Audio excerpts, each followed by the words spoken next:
All right, ladies and gentlemen, I want you to have a seat and pay attention.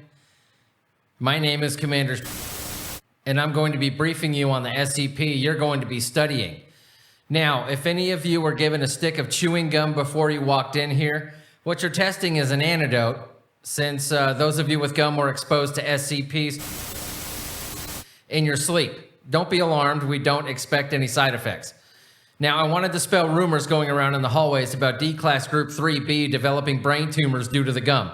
This is not entirely true, and hopefully we'll have all the kinks worked out. However, if you suddenly develop blurred vision, an inability to concentrate, and a sudden urge to remove your eyes, I'd like you to quietly get up and walk over to that table over there where Agent Samuel is seated. He'll take it from there. Now, what we're looking at today is SCP-1099, Object Class Euclid. Special Containment Procedures. SCP-1099-A is held at a Biological Research Area 25 in a secure 300-gallon double-walled polymer storage tank.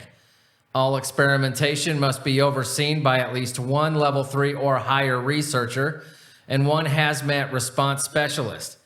All personnel, excluding D-Class, entering the containment area require Class B hazmat protection. Any volume of SCP-1099-A exceeding 300 gallons is to be rendered inert and disposed of at the end of each experimentation session. All SCP-1099-B and SCP-1099-C specimens are to be destroyed at the conclusion of each experimental session. Any and all equipment and/or personnel leaving the containment area are to be decontaminated with a sodium chloride solution of 22% or higher salinity.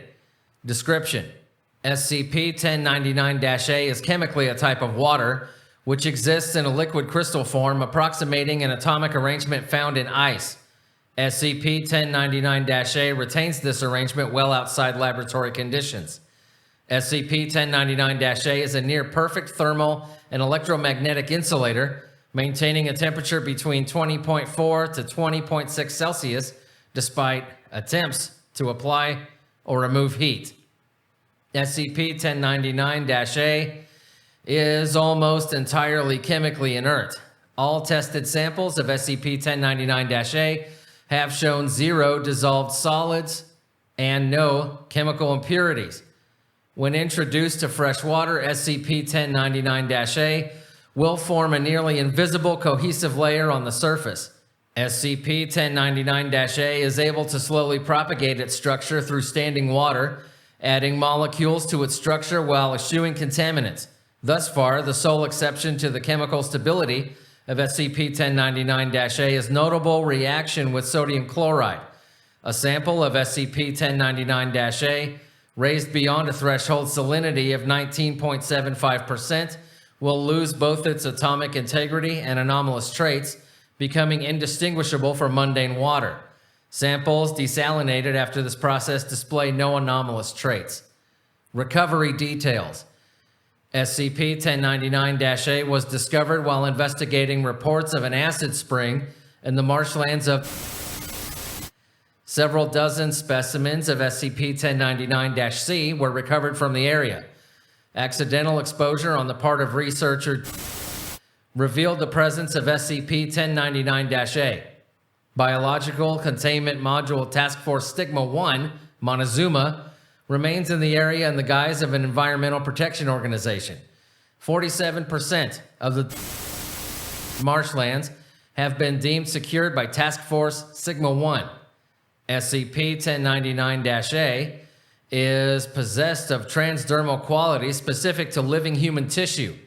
Plants watered with SCP-1099-A show no anomalous traits. Marine life introduced to pure SCP-1099-A live only for a short time, displaying symptoms and cause of death consistent with hyperoxia. Living non-human mammals exposed experience discomfort and hair loss at the exposure site with no further effects. Non-living tissues tested thus far have been unaffected. Upon contact with and absorption by living human tissue, SCP-1099-A causes a consistent exposure syndrome by means yet to be determined by Foundation scientists. In most cases, swift application of salinated water halts symptoms. Treated exposure areas may still experience infection, scarring, and necrosis of the exposed area. Now, this is a progression record of SCP-1099-A exposure syndrome, experiment D-1099-003, observed by Dr. M. Gomez, Area 25 Medical Director. Here's the log. I'll go ahead and read it for you. The controlled exposure was applied. 15 seconds later, immediate exposure area experiences skin inflammation and swelling externally similar to blunt force trauma, pain. At 1 minute and 25 seconds, localized muscle spasms, increased swelling and discoloration, deeper pain. 2 minutes, 11 seconds, edges of exposed area begin showing signs of tissue deterioration, pain, and sweating. 6 minutes, 45 seconds, increased spasming, increased necrosis at edges of exposure area, epidermal splitting, blackout. At 7 minutes and 35 seconds, spasms in exposure area become organized. Edges of exposure area now distinct from body, bleeding, further necrosis. At 9 minutes and 12 seconds, exposure area works its way free of the body. Deep and necrotic avulsion injuries exposing bone and tendon, severe hemorrhage. Exposure areas which successfully separate themselves from the exposed are designated SCP-1099-B. Now, SCP-1099-B is a self-directed amount of human tissue. When free, the tissue will begin crawling, not unlike an earthworm or maggot, directly in the direction of the nearest source of fresh water. Specimens have thus far shown no ability to sense their surroundings or defend themselves. Specimens contained in a sealed chamber with no access to fresh water will crawl in circles and eventually cease activity, being overtaken by necrosis. These specimens show no difference from normally decomposing human flesh. Specimens exposed to salt or high concentration saline experience spasms and cease activity and do not reanimate upon rehydration. When SCP-1099-B specimen encounters fresh water, it will begin bloating by wicking fresh water from its surroundings, using rhythmic rolling and thrashing motions to facilitate this process. After adding a mean 50% mass, SCP-1099-B will rupture. Ruptures eject a volume of substance SCP-1099-A, followed by the emergence of one or more specimens of a unique aquatic fauna. Emergent fauna are designated SCP-1099-C. SCP-1099-C are keratin-scaled water-dwelling scavengers that share superficial traits with scale worms.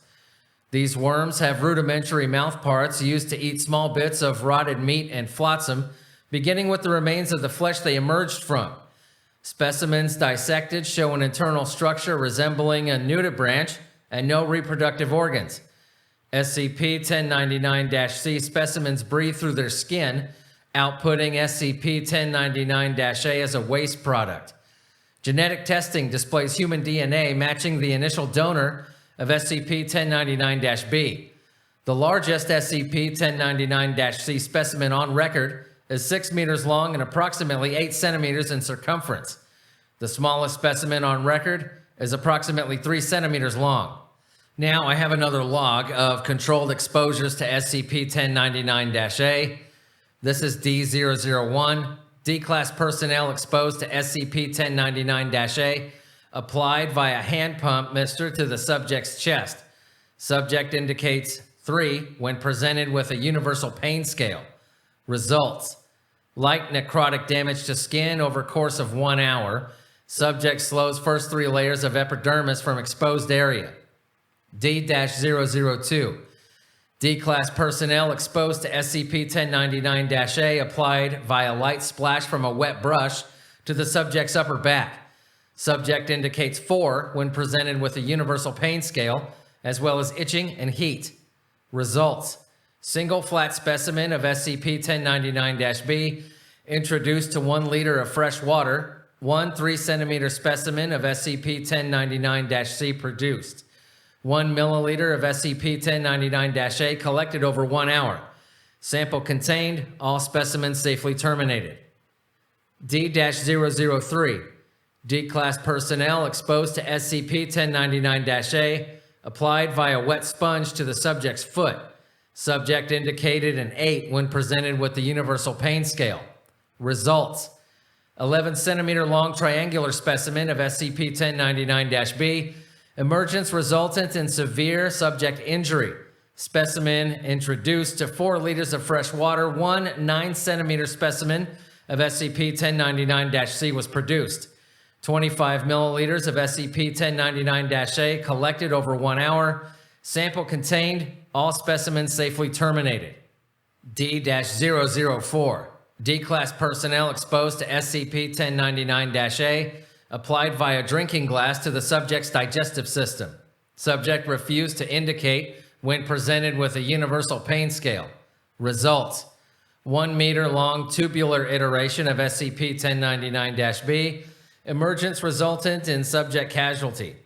Iteration introduced to 100 liters of fresh water, produced just under 1 meter specimen of SCP-1099-C. 500 milliliters of SCP-1099-A collected over 1 hour. Sample contained. All specimens safely terminated. D-005. Data expunged. All specimens safely terminated. D-006.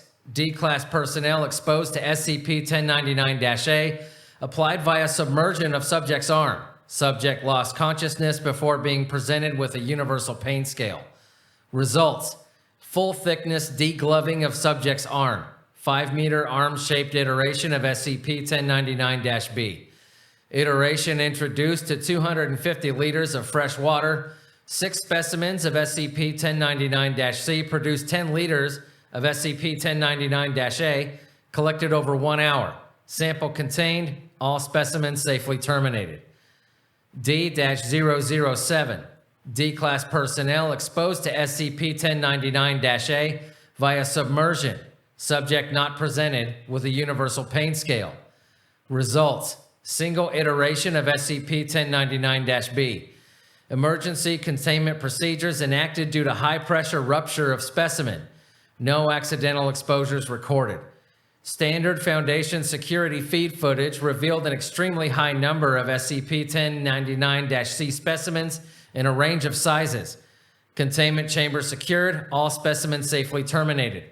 Skeleton of D-1099-007 recovered. Found to be free of all soft tissue, but otherwise. Now, exposure testing of SCP-1099-A is temporarily suspended pending completion of internal applications testing, which is what you're here for. All right, ladies and gentlemen, that was SCP-1099-A. You are dismissed.